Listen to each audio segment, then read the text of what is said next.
Hi guys, I'm so pleased to have you join me on TV Jnr. My name is Lucie and this is Adam. Hey guys, this video was made by... Together we will tell you what happened in the EU in the last week. Buckle up and let's go. Hi, this is my vault of EU knowledge.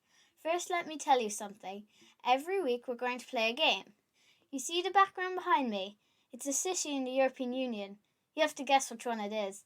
I'll give you the answer at the end of the video. So, what are we discussing in my vault of EU knowledge today? Let me tell you about the whole fight which is happening around COVID vaccines. I'm sure you've heard about COVID vaccines. You might even have heard that the European Union is not receiving as many as it ordered. In less than 12 months, scientists have developed safe vaccines against COVID-19. Yippee! They are our hope to get back to our old life with playdates, football training and visiting our family and friends. However, 12 months ago we didn't know which company was going to find a vaccine. Countries had to take a big bet and give lots of money to help hundreds of companies make a vaccine. Many companies didn't succeed, but a few did, like Pfizer BioNTech, Moderna, AstraZeneca, Johnson & Johnson, a new one coming in April. But what is the link between vaccines and the EU? This is really a story about who took the biggest risks to win the most vaccines. By the 26th of March, the UK had given 47 doses of the vaccine to every 100 people, whereas the EU had given only 14. So, why is the EU so behind? First, I need to tell you who is fighting. On one side you have the President of the European Commission, Ursula von der Leyen, and on the other side Boris Johnson, Prime Minister of the United Kingdom. Ursula von der Leyen acts on behalf of all presidents and prime ministers of the EU. She convinced them that they should let the European Commission negotiate. The Commission buys the vaccines so that all countries in the EU have access to the vaccines. She didn't want some countries left behind because they couldn't afford vaccines. Now, why are they fighting? The EU is saying that the UK isn't playing fair. It is taking all the vaccines produced by AstraZeneca in the UK, but also other vaccines that the EU is sending them. But in return, they're not sharing the vaccines that they are producing in the UK. So, what does the UK say? They're saying that the EU didn't negotiate well enough with AstraZeneca and that most of the doses are made in the UK anyway. This is true for AstraZeneca, but not for other vaccines. The numbers show that the UK has used 31 million doses, and 21 million of those were produced in the EU and sent to the UK.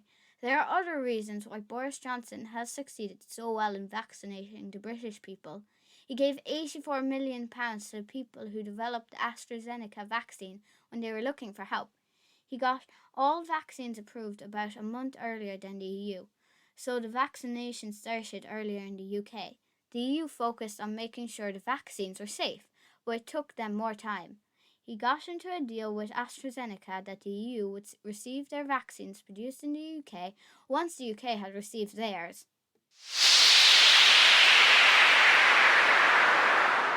So, where does that leave us? Well, the EU is really cross. It doesn't want to start a vaccine fight with the UK, particularly after Brexit, when things are not very friendly between the UK and the EU. But it doesn't want to fail its people. It threatened to ban all exports of the vaccines made in the EU to the UK. That would be catastrophic for the UK and would make the EU the bad guy. Also, not everyone in the EU agrees that there should be a vaccine ban to the UK. Belgium and the Netherlands produce many doses of vaccines, and they would prefer to find an agreement with Boris Johnson. The UK and the EU are talking at the moment. It is really in nobody's interest to stop sharing the vaccines, but the UK and the EU need to find an agreement. It is really important for Ireland. Like other EU countries, Ireland hasn't received all the vaccines that it ordered. Our falling out with the UK over vaccines would have a big impact on Ireland. Ireland is trying to keep a smooth relationship with its closest neighbour, which left the EU in January 2020. The French President Emmanuelle Macron said that the EU hadn't dreamt big enough compared with others when it came to vaccines. He argued that it will have to learn from its mistakes.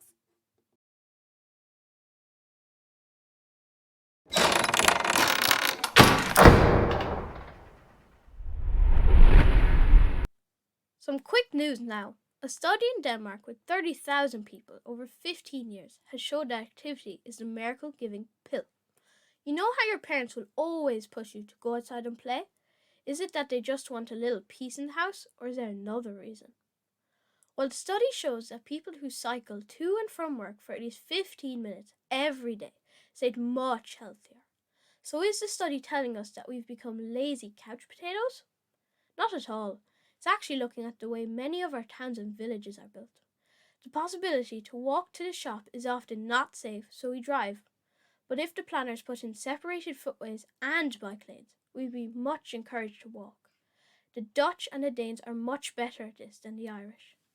A green change is on the horizon in Paris.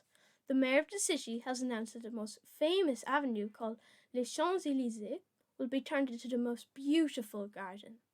The avenue goes from the Arc de Triomphe to the Place de la Concorde. Its greening will happen in stages and it will be ready for 2024 when Paris welcomes the Olympic Games. Finally, Galway and Rijeka in Croatia are capitals of culture in 2021. Being a capital of culture is a super opportunity to showcase how diverse culture can be in a city through plays, music, parades, food, monuments, and how important it is to people. So, did you guess where I was? All the beautiful pictures behind me were from Rome. Rome is the capital of Italy. Fun fact, the mascot of Rome is a she-wolf that cared for brothers Romulus and Remus, the mythological founders of Rome. There's also an entire museum about pasta. Yum! If you liked the video, give it a like and subscribe to our channel. Before I let you go, here's the debate question for the week. Should the EU countries have negotiated and bought the COVID vaccines themselves? Answer on the website at the link below and don't hesitate to comment. The results will be given next week. Gurv Mahagat, see you next week.